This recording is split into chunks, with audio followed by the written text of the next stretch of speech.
So picture this. It's early 2026, and India makes not one, but two enormous moves that on the surface seem to have absolutely nothing to do with each other. First, a blockbuster trade deal with the US, then a totally game-changing tech policy. But as we're about to see, these aren't separate plays at all. They're two sides of the same incredibly ambitious coin, and they reveal a master plan for a new era of global influence. Okay, so let's start with the move that really grabbed all the headlines. We're talking about a deal that completely reshaped one of the most critical trading relationships in the world, practically overnight. And wow, the reaction was instant. Industrialist Harsh Goenka didn't pull any punches, calling it the father of all deals, especially since this came right after India had locked in another major agreement with the EU. You can imagine, the business world was absolutely buzzing. So what was actually in this thing? Let's get into the nitty-gritty of this agreement. For months, the relationship between the US and India had been really tense, weighed down by these punishing American tariffs that were creating all sorts of chaos for Indian exporters. This deal was all about hitting the reset button, big time.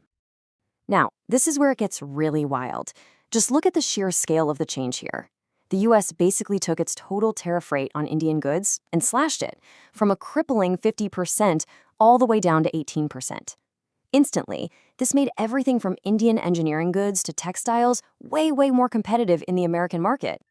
But you know, a deal this big, with so much on the line, doesn't just happen in a vacuum. It came with some pretty significant strings attached, signaling a huge pivot in India's foreign policy and its economic strategy. And that brings us to the crucial question, right? What was the trade-off? To get this massive tariff relief, what did Washington need from New Delhi in return? Well, the answer is tangled up in the really complex geopolitics of the last few years. This timeline here, well, it lays it all out perfectly.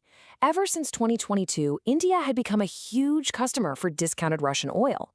Now, the US saw this as undermining Western sanctions on Moscow, and they hit back with those sky-high tariffs. So the main condition for this new deal was a big one. India had to agree to stop buying Russian oil, period.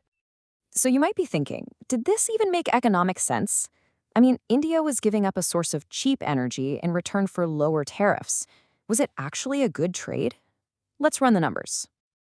All right, let's talk about the good stuff first, the upside.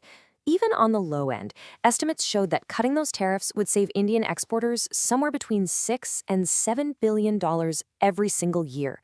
For industries that run on tiny margins, that is a massive, massive lifeline. But, of course, there's always a cost. By shifting away from that cheap Russian crude and buying more expensive oil from places like the US and maybe even Venezuela, India's energy bill was set to go up by about $1.3 to $1.6 billion a year. So when you actually put those numbers right next to each other, the math becomes crystal clear. Even when you subtract the higher energy costs, the deal still meant a net economic gain of anywhere from $4.4 to $5.7 billion for India. Financially, making that strategic pivot was a hands-down winner. But believe it or not, that whole trade drama, that was only half the story. While the entire world was fixated on this deal, India was quietly rolling out the second, and you could argue, even more ambitious part of its new strategy. And this move wasn't about the goods we trade today, it was all about the data of tomorrow. Yeah, kind of hidden away in the big 2026 Union Budget speech, the finance minister announced a policy that was designed to turn India into the new global hub for digital infrastructure. They were taking direct aim at the future of cloud computing and AI.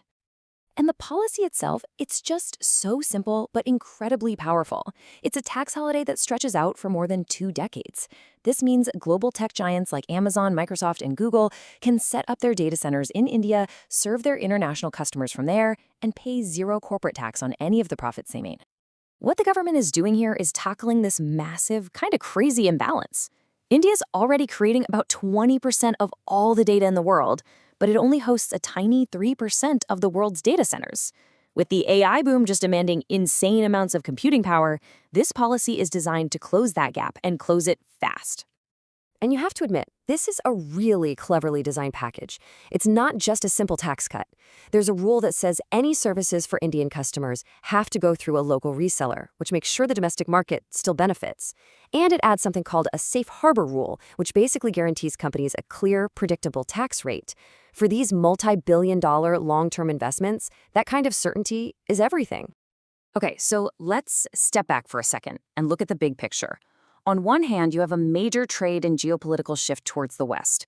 And on the other hand, at the exact same time, you have this huge push to become the world's digital back office. What happens when you put these two giant pieces of the puzzle together? What you start to see is this incredibly sophisticated strategy called multi-alignment. India is locking in deals with the US and the EU, it's shifting its energy policy away from Russia, and it's building these deep digital ties with Western tech companies. But at the same time, it's holding on to its important role in groups like BRICS. It's about playing on every field with every team to get the best possible outcome for India's own interests. And that's really the key takeaway here. The tariff deal and the data center holiday aren't two different things happening at once.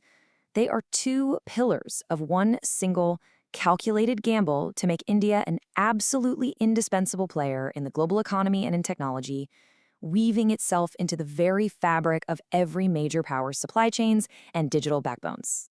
Which all leaves us with one massive, fascinating question. This whole strategy of multi-alignment, it's a high-stakes balancing act for sure. But if India can pull it off, are we watching the moment it successfully plays all sides to become the one global power that no one can afford to ignore?